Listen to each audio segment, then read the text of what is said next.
Okay, the recording is on.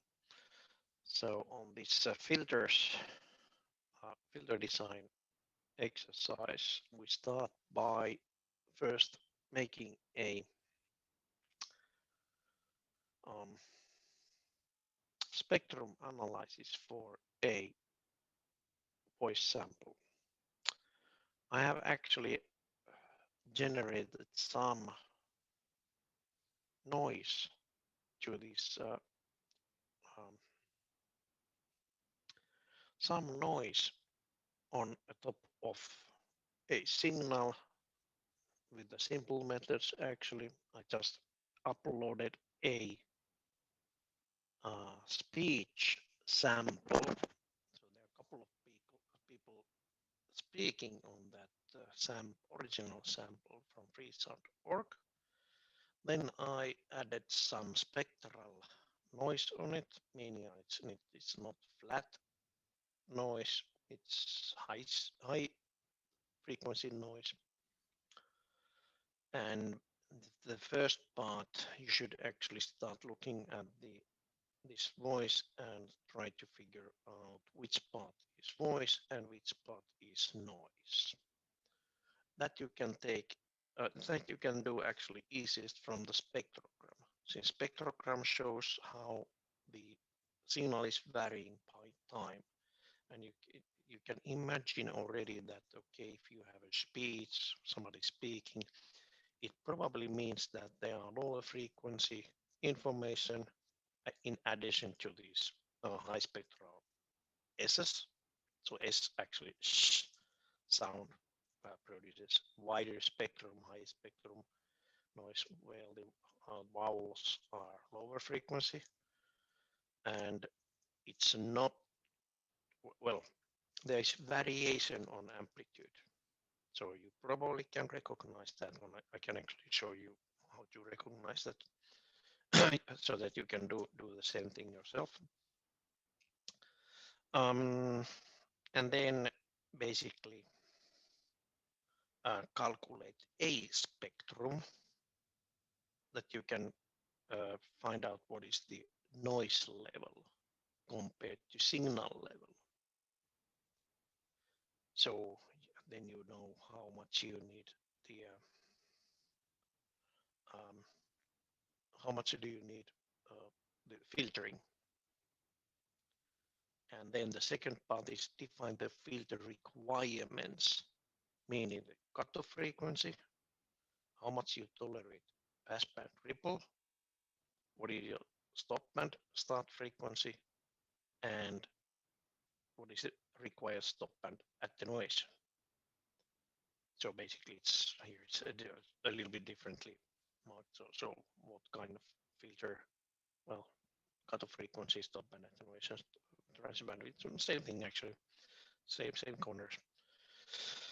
Then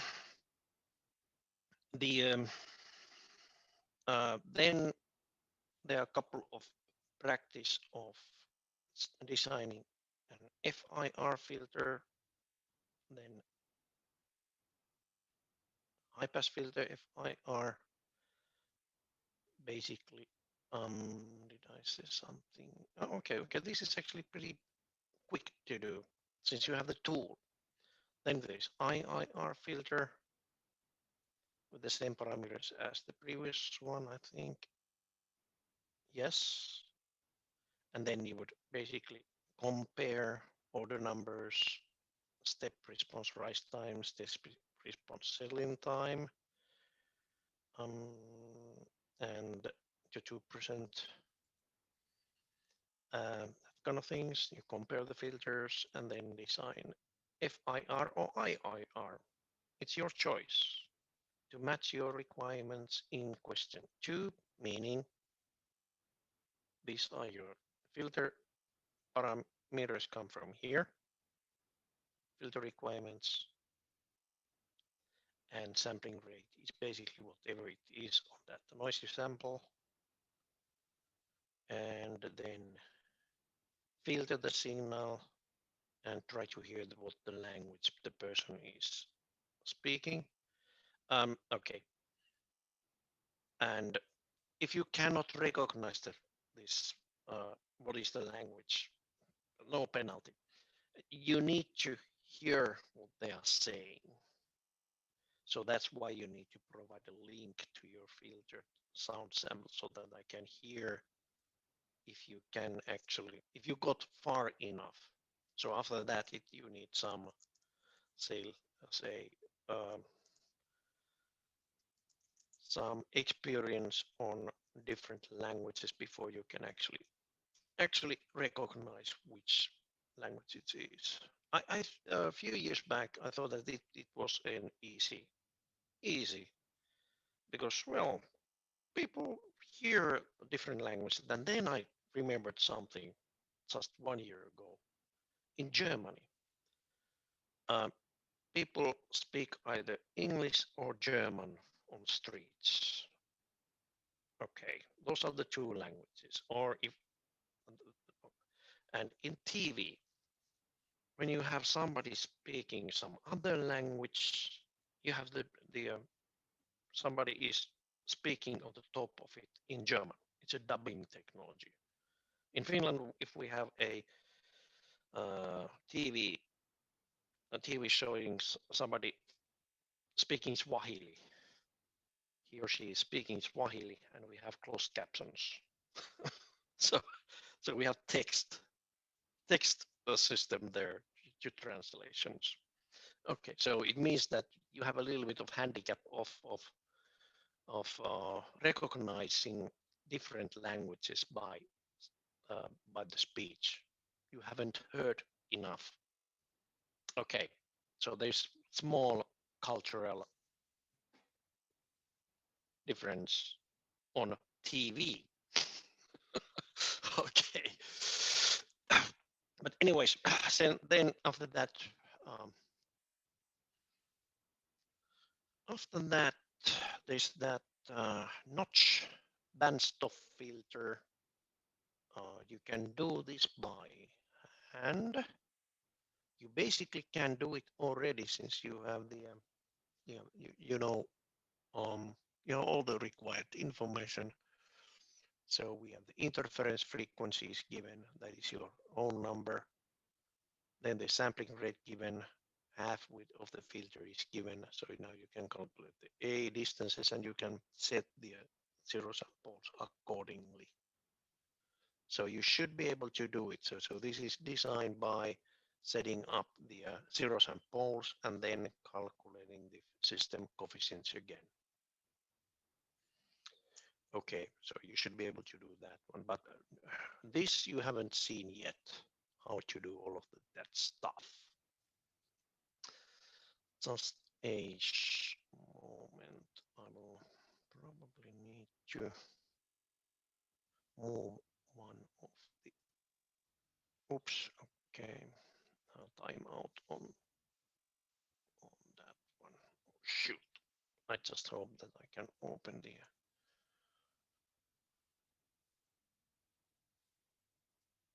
since I have to use a remote desktop.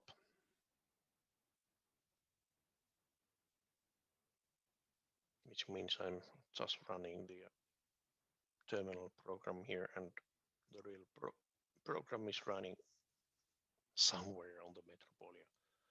This is the only way I can access the MATLAB at the moment.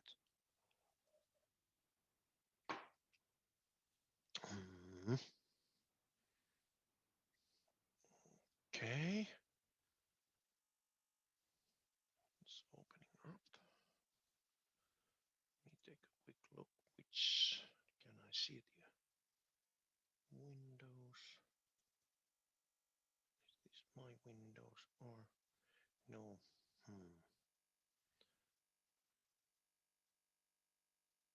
I need to.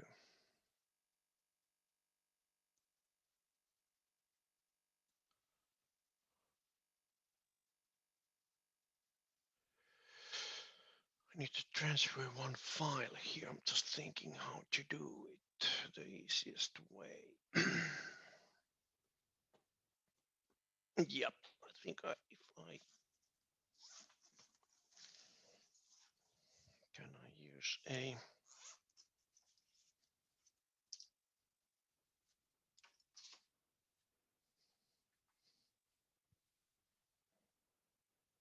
No, it shows the CD drive.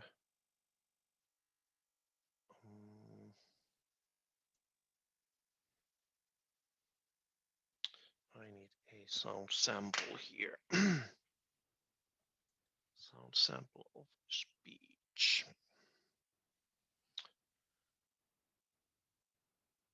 Z drive. Okay. Just give me 1 second. I will actually. I will be.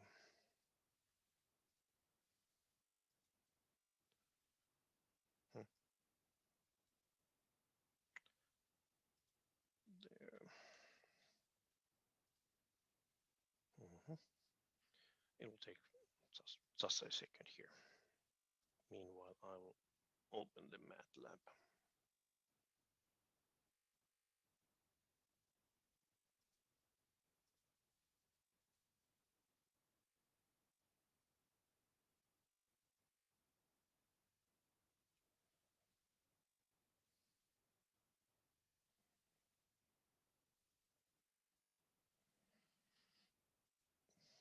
There.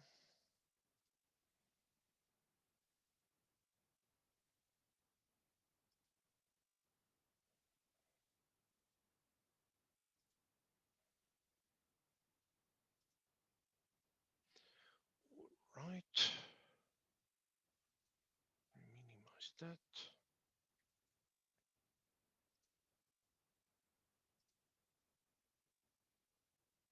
C drive. Um,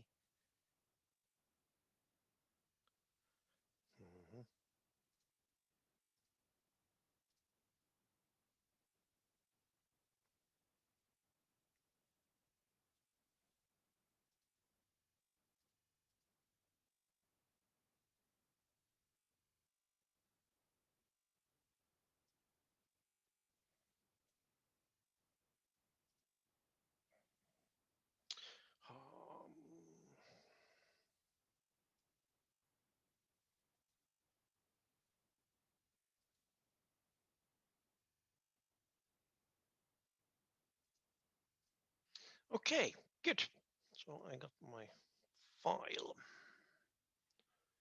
here. MATLAB documents. Good. So I have my file. Excellent. That was fast, actually. There we go. So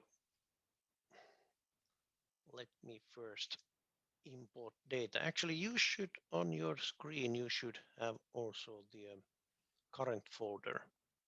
So if you have a current folder on your, oops, oh, there.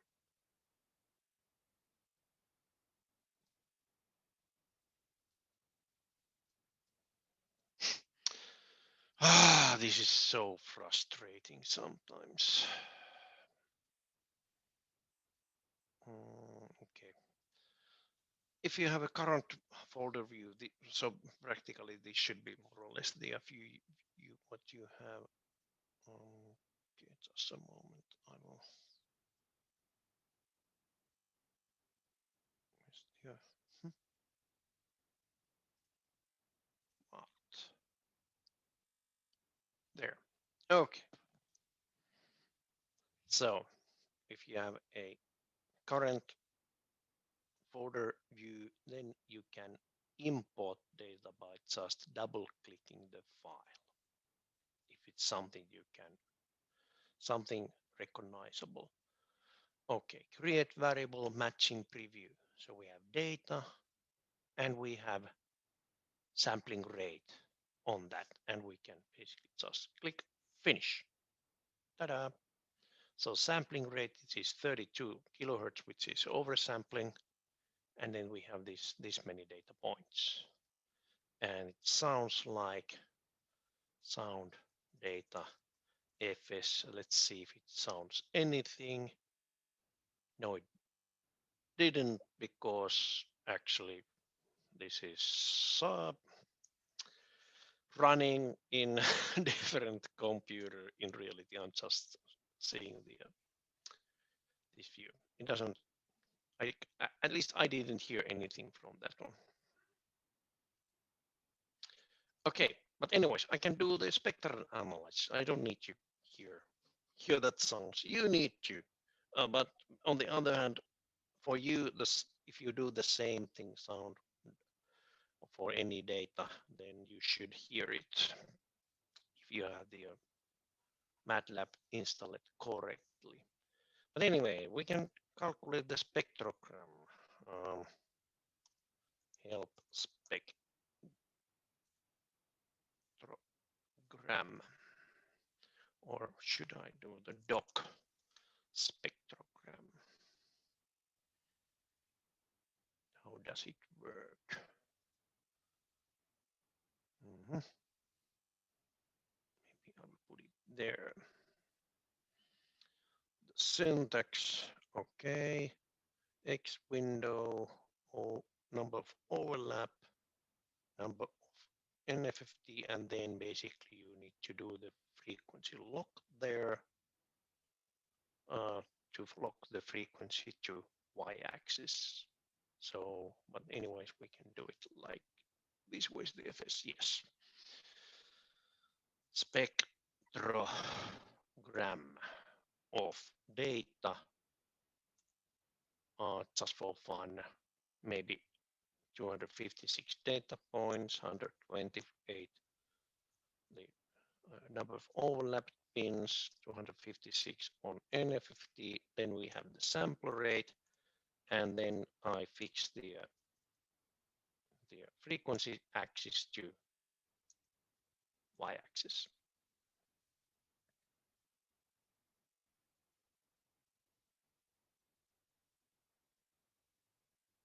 There. So that is a typical sound sample. Okay, typical sound sample. Let's put this one maybe here. Good. I have a sound sample, a few seconds long. Evidently, I can see that, okay, here we have some interesting features.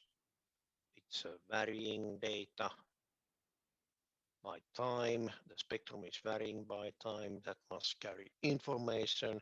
If there was a straight line, horizontal straight line, it would mean a single frequency noise. If there are multiple of those at the same place, then it will be multiple frequency noise. And then if we have say, some noisy features there, okay, for example, if I had that data plus,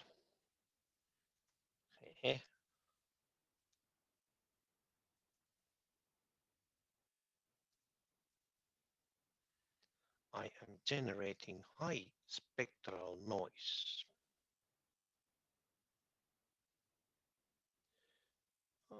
Data rand n size data filter. Okay, and one. So a first order differential, meaning high pass filter. And then I have random numbers, what I filter with that first order differential, and then actually add it directly to data, and the spectrum would look like, oops, a little bit too much noise maybe.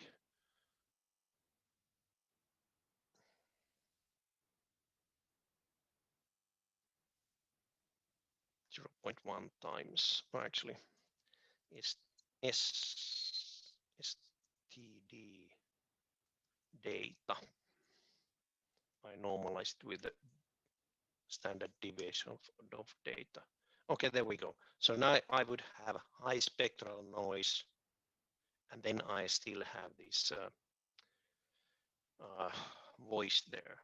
My voice sample resembles this, but it will be a little bit different. But anyways, now I can see, okay, I have some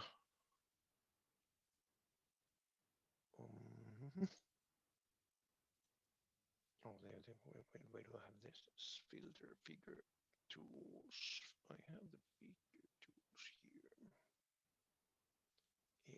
plot. No. Okay, so I have some, maybe I use the annotation tool just for fun. I have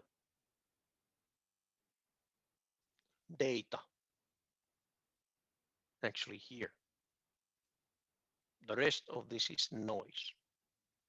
So in order to basically find out this, what is the data, I can limit the noise a little bit by basically by this time window, but then of course I have to go and filter that some of that noise out. And how much do I need to filter? I need to do the spectrum analysis. I need to do the spectrum analysis, and for that one I take data, okay, I take dd equals data, and somewhere I would start at 0.5 seconds, 0.5 seconds. I take enough of data, 1 to power of 15 samples, for example.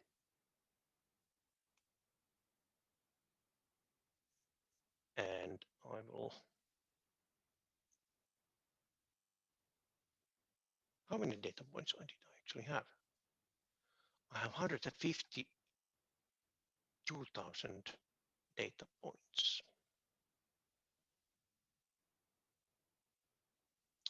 Let me do the spectrum so that I can see directly the data points.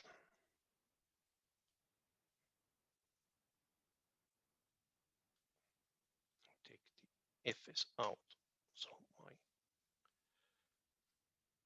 frequency axis is now samples axis. I can start it somewhere in here, which is 20,000, and then run about how many points? About 100 and some thousand points. Yes. Data 1 to 2 power of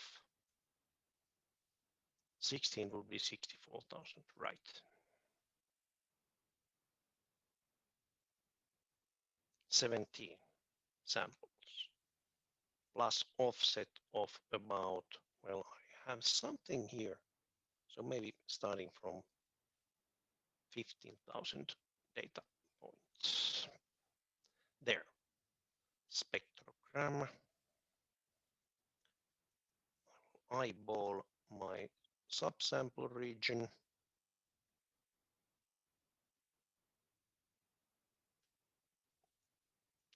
DD.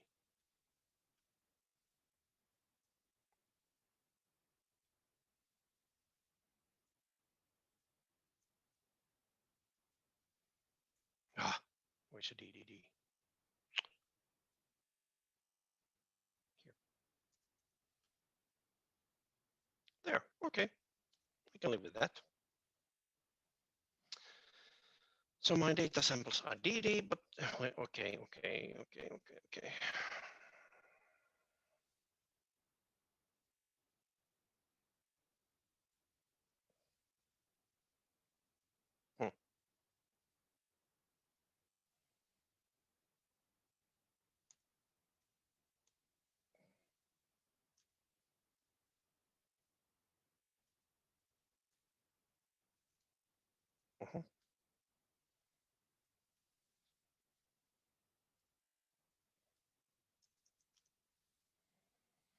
Okay, so this is my data.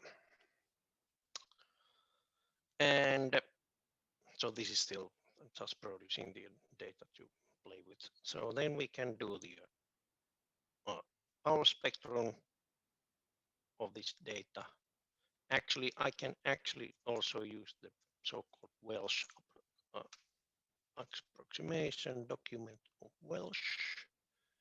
Wells powered spectral density estimate. So I think I can do it like this: pxx equal p Welsh and do.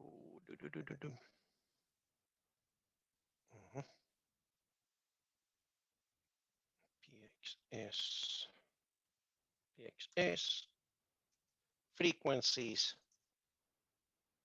p Welsh data and sample rate, but I think I could actually also put there the okay, let's see what happens if I do it just like this.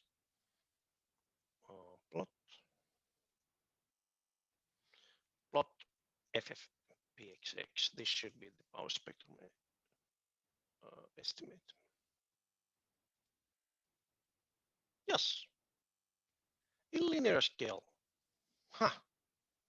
So we can actually just do this to decibels. So see, this is power already. We just need to make it a decibel scale. Single power spectrum. Okay, not too bad signal. So our signal is about here, the maximum peak at about -28. The power at about -28. The dB, and here my level is around 50.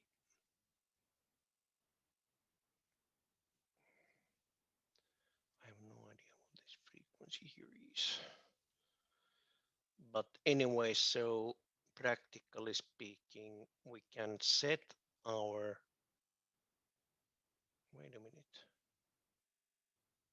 This is kind of funny. It gave me F that.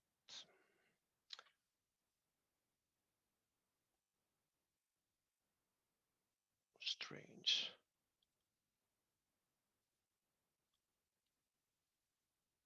Frequency vector number samples per unit time. No. This is frequency scale here is whatever.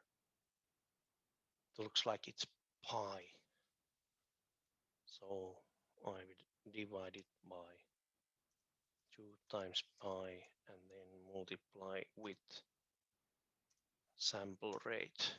Now it's on hertz.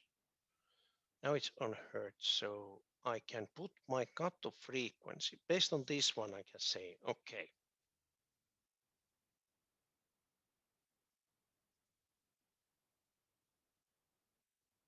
I can put my cutoff frequency here. Right, since it seems that there are not much information about that one. And how much do I need to then attenuate this? So this is my noise level. So I need to attenuate this one at least below that level, at least. So I need at least 20 dB attenuation. So you need to basically suppress the noise so that it's at lower dB level than the information. So that's practically the way to go here. So cutoff frequency around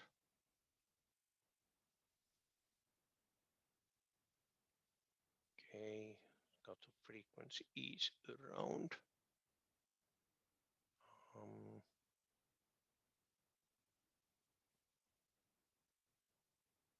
time 4.3 kilohertz.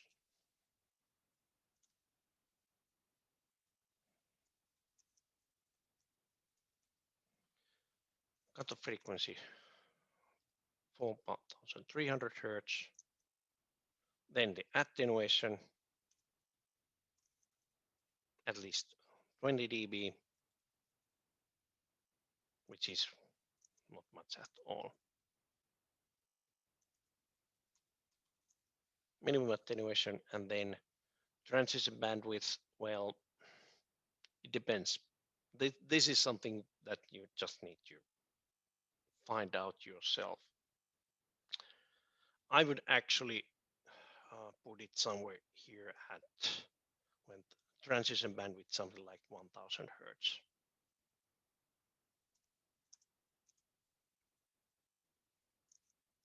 Should be enough. What is enough? Well, when the filter actually filters enough. On the exercise, you can always go back to your filter parameters, and if you pick too wide transition bandwidth, so that there are still some remarkable amount of noise, then basically you can always change it. But on the other hand, that you can also fix it already based on the spectrum.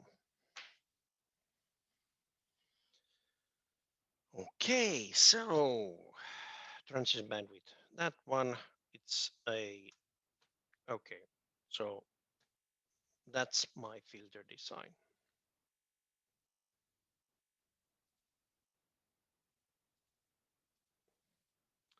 Okay, next we will start playing with the filter design program. On here on apps, you can there open. You probably have even more of these tools, but actually there's the filter designer, and the name of the function is filter designer with the capital D. You can either pick it from here, but I think I'll just do it here.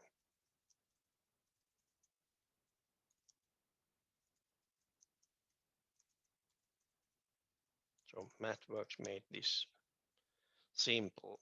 Filter designer.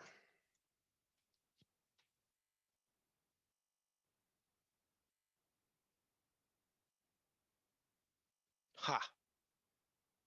What is easier than that? I don't know. My filter parameters for low pass filter. I have the sample rate of Fs. Oh, by the way, I hope this is big enough window so you can see. Unfortunately, I haven't found any ways to, or maybe I can. Let me take a look if I can make,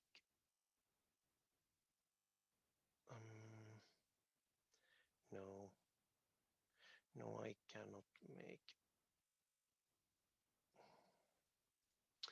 Yeah, I need to stick on this one. I thought that I can actually just take this window, but I cannot. So in here, I have basically response type. I need a low pass filter. I start with FIR.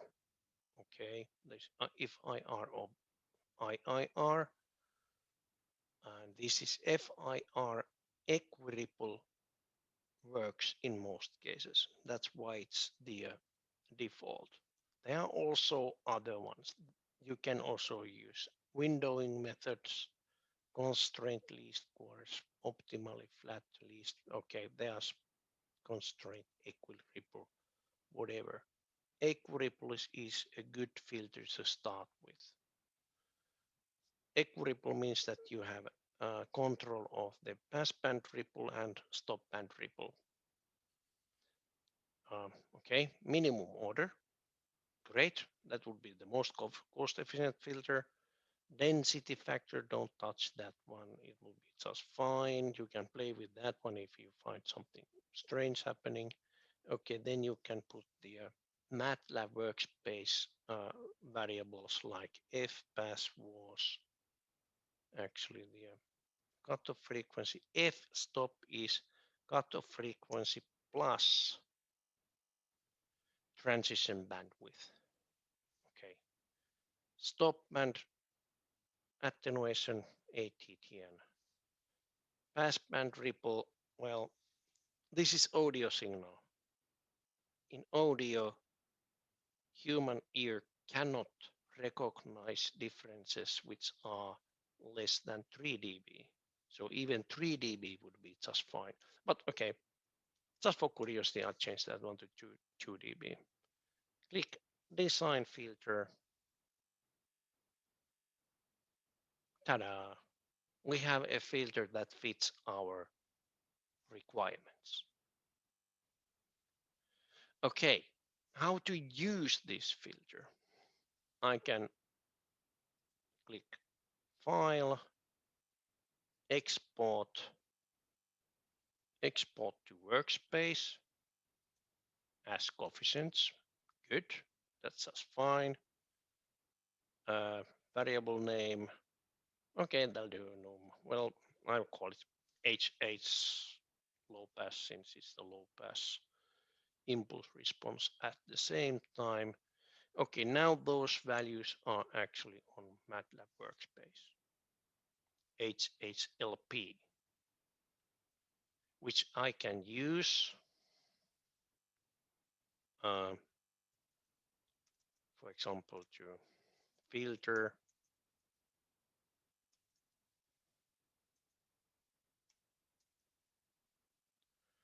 low pass 1 and then the DD like that. Okay, I filtered my data. I could now play sound, but it doesn't do anything for now because I'm recording, I'm doing whatever here. I blame Microsoft. I blame Microsoft for their device driver capabilities. But anyways, so I have this here, and then I can what I can do. Oh yeah, I can calculate the spectrogram to see did it do what I wanted to do. Okay, DDF. I don't need that part here. So this is the spectrogram. Did I manage to filter the data? Ah, wow, okay. So this is the filtered data. It looks like we have this voice on the lower part of the spectrum is clearly visible. This is a good sign. Usually also means that, okay, you can hear it. If you can see the features on the spectrogram, you should be able to hear it also. But other test would be to calculate the calculate the power spectrum, for example, the Welsh spectrum, and plot. Okay, yeah. So my information is here, and we have at least enough of attenuation on the stop band. Good, that works. I made a filter, and it seems that it works. Great. Yeah, let's go back and play a little bit more with the filter designer. So this one was the FIR filter, direct form FIR filter, low pass filter. You can also, of course, design high pass filters the same way. Sample rate, stop and start frequency, for example, that my cut off frequency and pass band start frequency FC plus TW.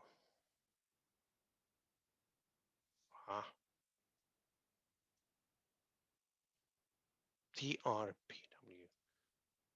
Yeah, transition band width. Yeah, okay, good. Stop band. Okay, ATN, something like that. Now I should have the same stop and start frequency and then The transition bandwidth should be up here. Let's see what happens. Click. Yep, seems to work just fine. Same thing you can also design. Bandpass filters, bandstop filters, differentiator, which is, or some say, interesting other filters like notching filter. So you can actually design a notch at certain frequency. Okay, but anyway, it's the probably the best general purpose tool for filter design. There are then specialized tools separate, but anyways. And then you can also do the analysis for it. For example, group delay, constant. Yeah, of course. It must have constant, the group delay, because it's a FIR, symmetrical FIR. Okay, impulse response. Yeah, looks symmetrical. Step response, zero pole plot. Okay, here you can see actually these zero pairs. Pair of zeros, one at range R and another one reciprocal pair at point R divided by 2. And then, okay, we would have this kind of almost singular zeros that contribute very little to the system response, but still take 2 taps more to calculate. So for this, we have the minimum order FIR filter had order number of 28. Okay. And by the way, if you want to just watch the filter coefficients, then you can just click here and you get the numerator values. Okay, but let's take a look at corresponding the IIR filter. There are different IIR filters. For example, those Butterworth, Chebyshev type 2, elliptic. Then there's least Beath norm. These are optimized methods, least Beath norm methods. You can actually use these, but let's do elliptic since I don't need to then change anything particular. So elliptic IIR filter, which means that elliptic actually also in addition to having the poles which are located so that you can control the passband ripple, it also has the zeros on the stop band to match the stop band attenuation. It flattens the stop band attenuation at constant level. If I calculate this with the same parameters as my FIR, what happens? Click.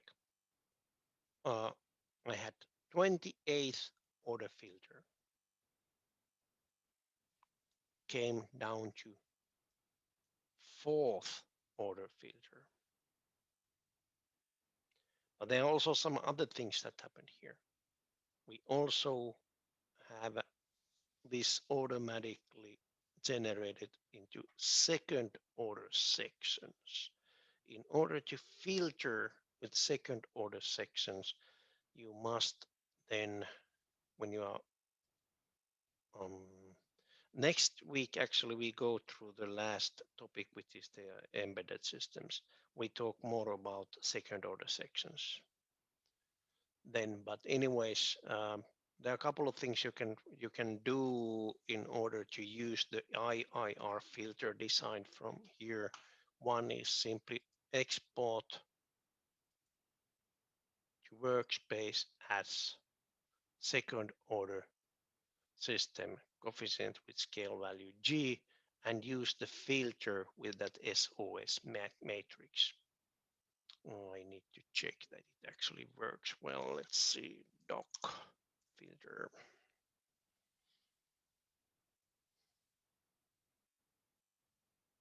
It requires PNA.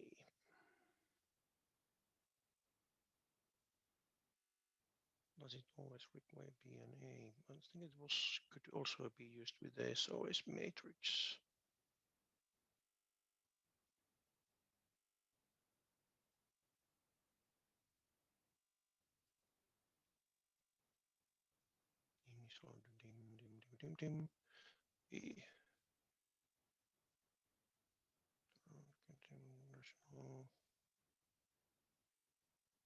Okay, we'll do it, do it, do it, do it, do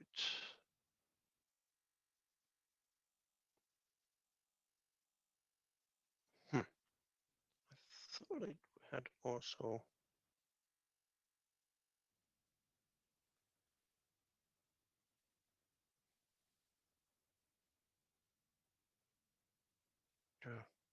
No. Okay, okay, we'll do it old-fashioned way. So I do it the old-fashioned way. So we export this one.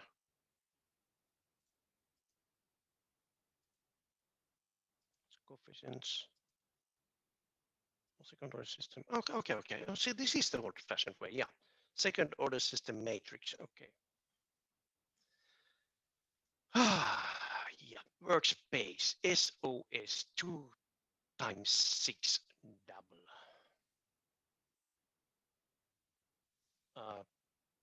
Those are numerator coefficients and denominator coefficients for second order system. So this is the first second order system. So B1, A1, and this is the second stage, which is the B1 and A1. I think it went like that. So we must actually use these, or okay, I do something here. So then we need to actually do the two-stage filtering there. But anyhow, mostly these filter coefficients are used directly as a part of the code, where you would use the second order filter coefficients as they are in your code, meaning that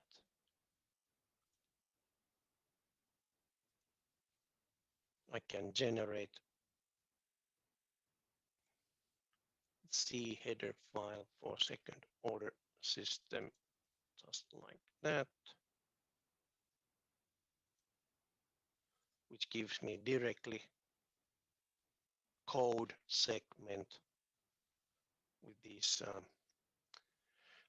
which you can put directly, use directly on your own filtering code. Whoa, what happened? I lost connection. Oh, great.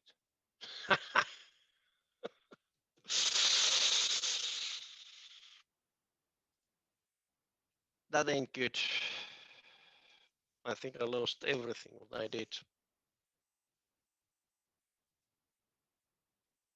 On the other hand, I didn't do much. Everything is still, going into video.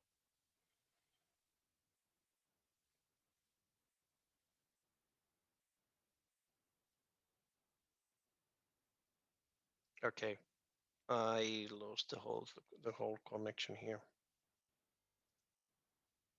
This can happen. This can happen.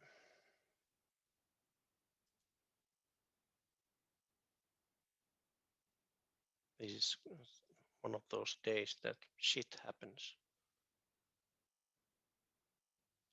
Okay. I cannot show you how to actually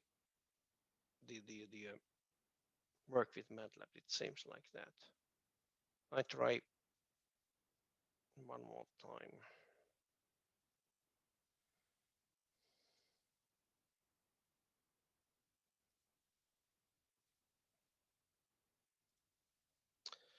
try one more time.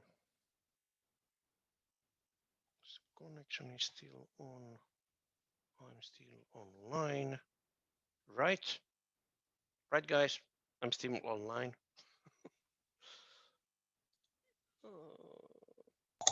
Yes, you are. Excellent. We can hear you. Yeah, excellent. Let me try one more time with this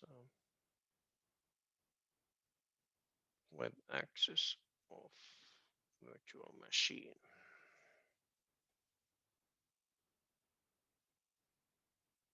Okay, yeah. It looks like there is a problem of getting the secure desktop. Okay. How to do this?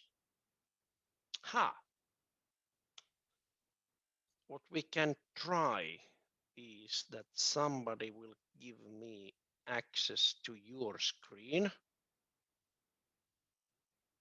Let me see. Is there any volunteers to open up the MATLAB? Or I think everyone is running now the MATLAB. Are you? Right? Yes, it runs. Okay, good. So basically, what we could do is that if I make you, I will make you co-host. Then you can start sharing your screen with MATLAB on it. And then basically, I can try to instruct you to show some things there. Okay? Does it work? Like that. Okay, I will make the, let's see, which one I do make. Who was the one who was speaking just recently? Any volunteers? Any volunteers? For providing the screen of MATLAB.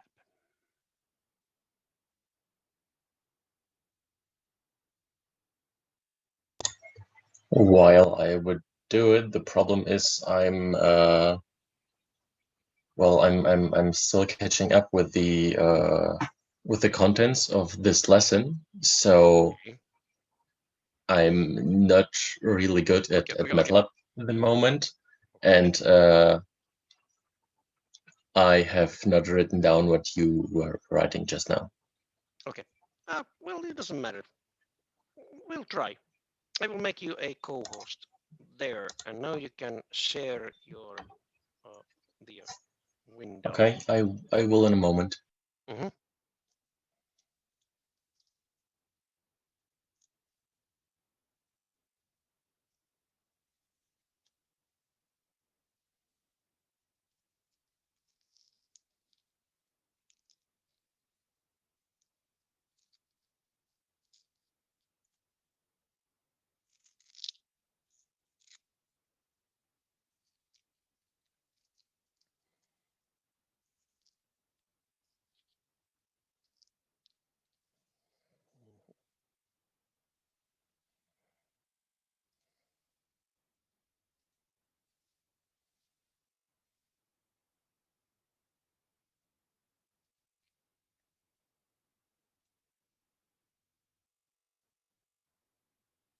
Okay, great. I can see that. Good. Okay, And then, that's good. yep. And next, would you type filter designer? Start a new script or a live script? Or what should I use? Actually, go to the apps. There, okay, filter designer. That's in the middle. Top on the middle. Yep, filter designer.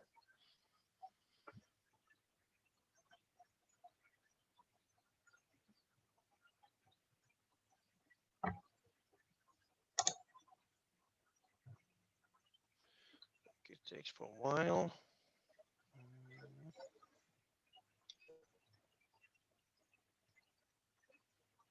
Did you open your? Oh, it doesn't show to you. Okay, 1 second. Not sure yet. Yeah. Then we'll do it like this. Yes, now it works. Now it shows up. Good. Just to make this quick, a little bit quicker, would you change the design method to IIR?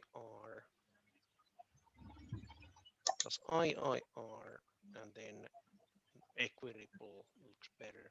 So not Butterworth, but on that menu, take the equitable or elliptic, not elliptic, and then just click design filter, just to get some parameters.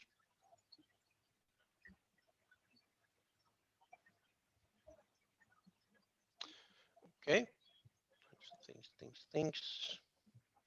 With okay, that looks quite nice. 8th order filter, and the problem is that actually this is in 2nd order system.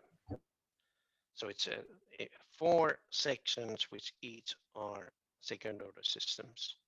So what you could do now is to go on that menu, edit menu.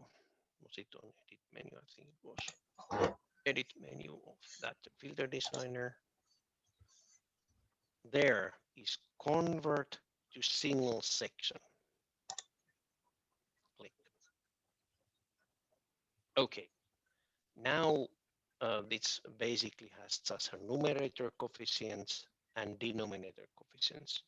Okay, so remember that this is just for make it easier to do things in MATLAB command interface.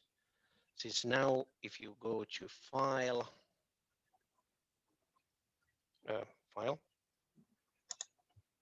export.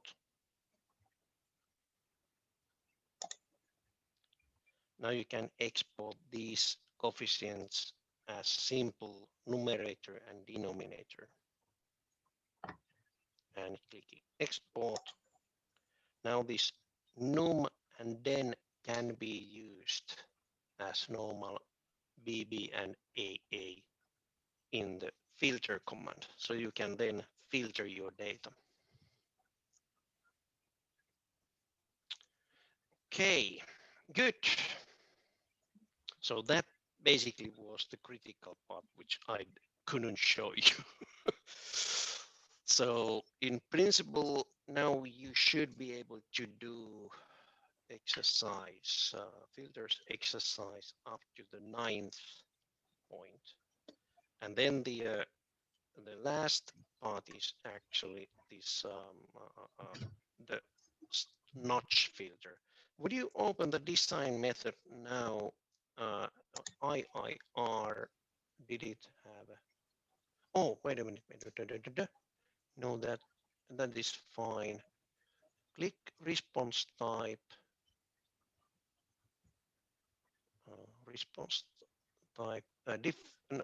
click on the differentiator, but then you basically there select a, no, sorry, go back to this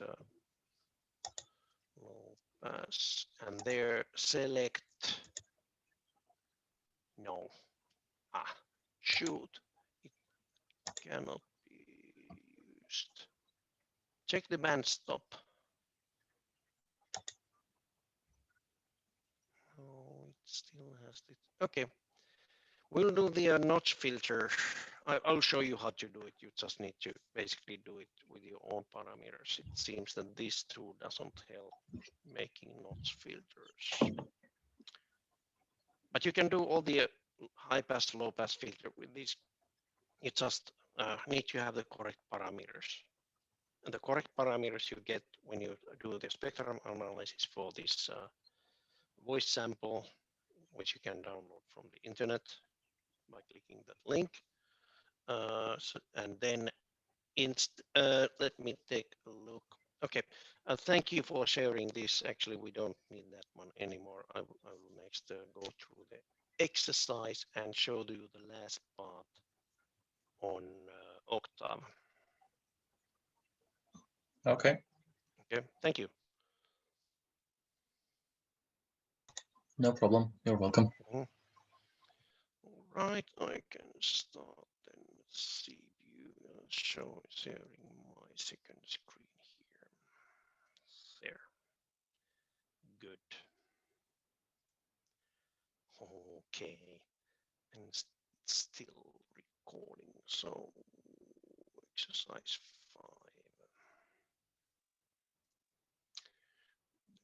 5. Are oops.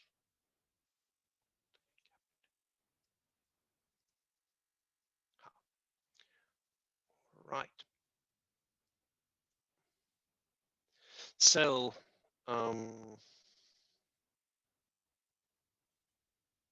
just thinking, okay, write command to generate filter coefficients. Okay. On this kind of questions like write commands to generate filter coefficients, take a screen dump from the FDA designer. Just copy that one as an answer. Since basically, well, there is a way to make a command script to generate that filter based on what you are clicking there, but I don't see the reason. You just copy this screen here, easier that way. Otherwise, amplitude responses. Okay, and this amplitude response you can also take this from FDA tool. It shows the amplitude response. There's the amplitude response graph. You can then just take a copy of that one. Okay, if you need, there's again, write the commands, meaning insert the figure from the FDA, the filter designer in here too. But one which is not here is the notch band stop filter. Single frequency out of the data. And for that one, I will take the data and sample rate from my file, audio read.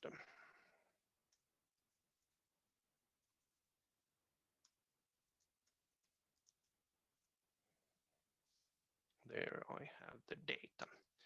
Good, I have the data, and then basically let me add some obnoxious noise there. So I have a 100 Hertz sinusoid there. I will just add that noise. Okay, like this. And NNO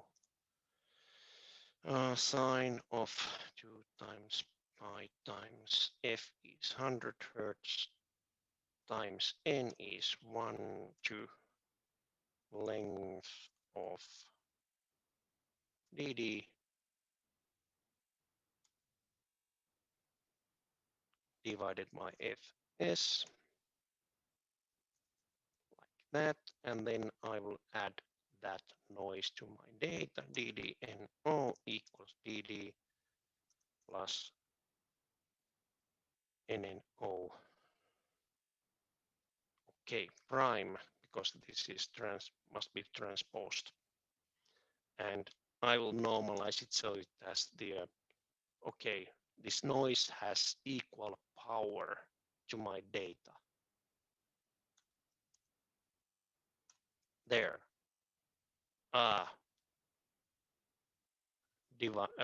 Multiplied by divided by okay, square root of 2 sinusoid. RMS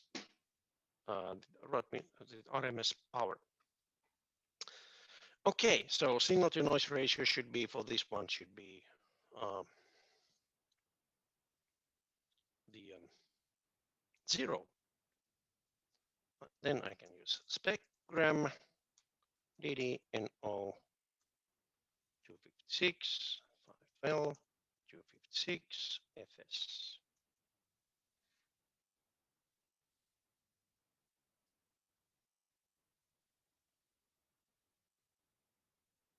What? Something went wrong.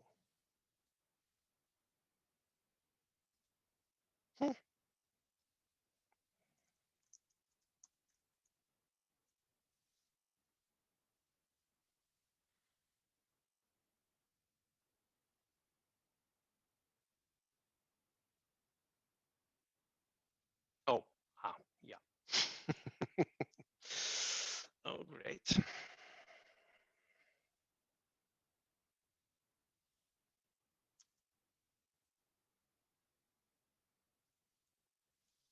Oops.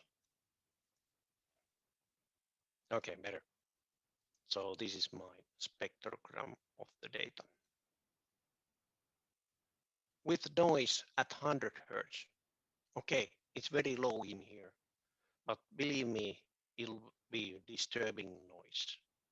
Unfortunately, I cannot play the sound of it. Or can I? No, I cannot. Well, I can, but it doesn't do anything.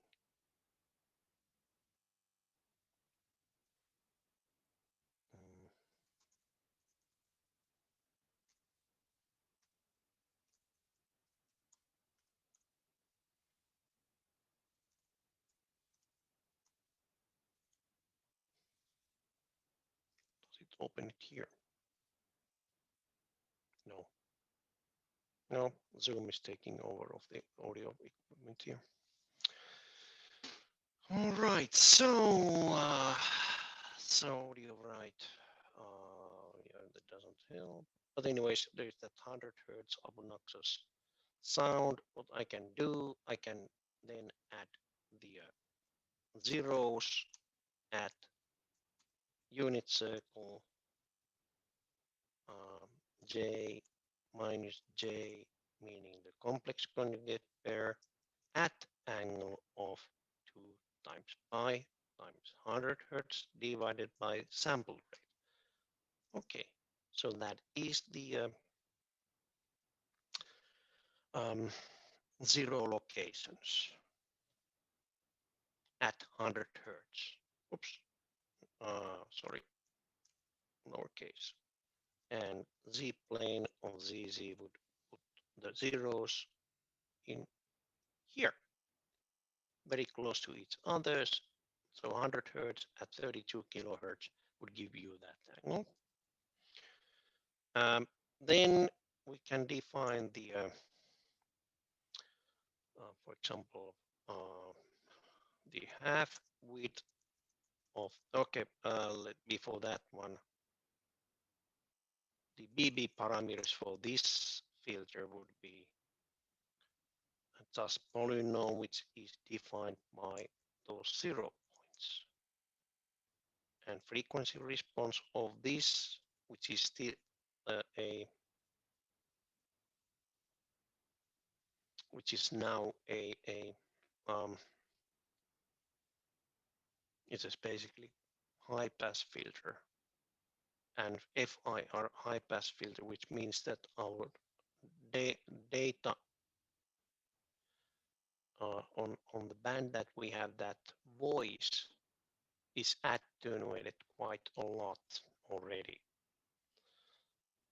So what we can do is we will add the pole at angle, okay, that angle A there. Well, no, that's okay. The half width angle HWA equals, for example, 50 Hertz.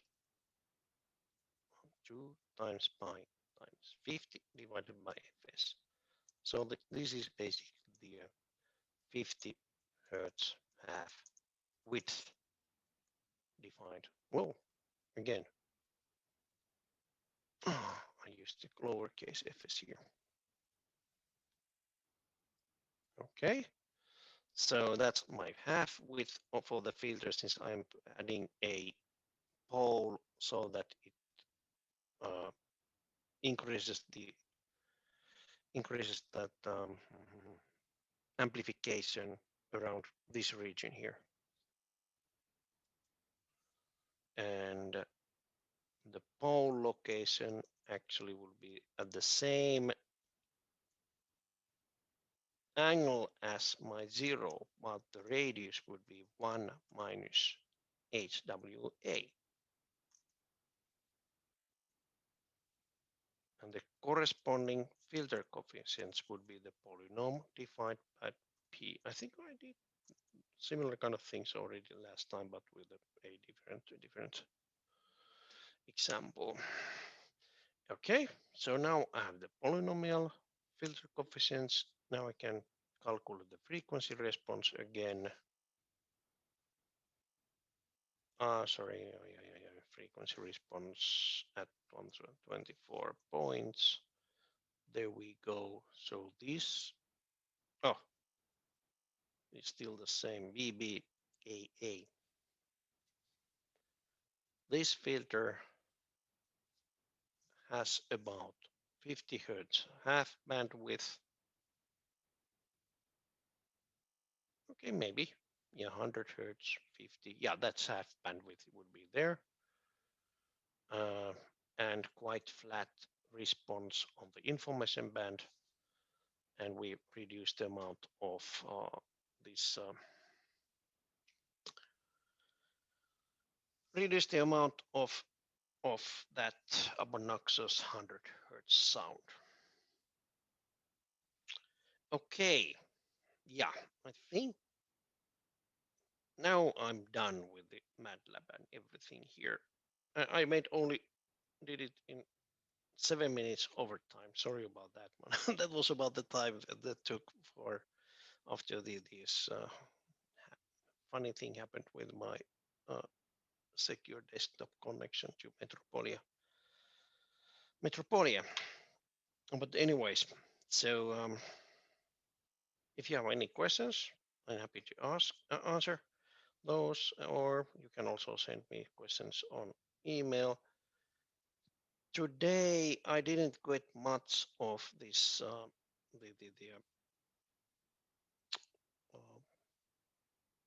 much of any history, since we played mostly with the FDA tool. It doesn't give you any history, but I can upload this exercise what I did with the Finnish group last week on the filters.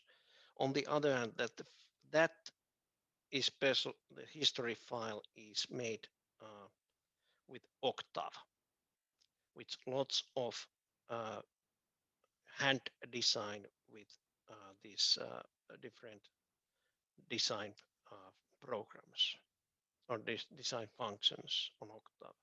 You can use FDA tool. Okay, thank you for tolerating. I know this is a lot of new things in both digital design and digital filter design, and also with the tool.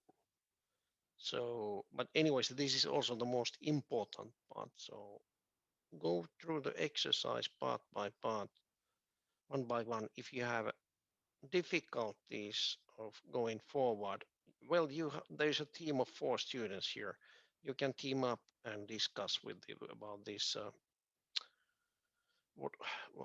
about the exercise, how to actually solve those problems.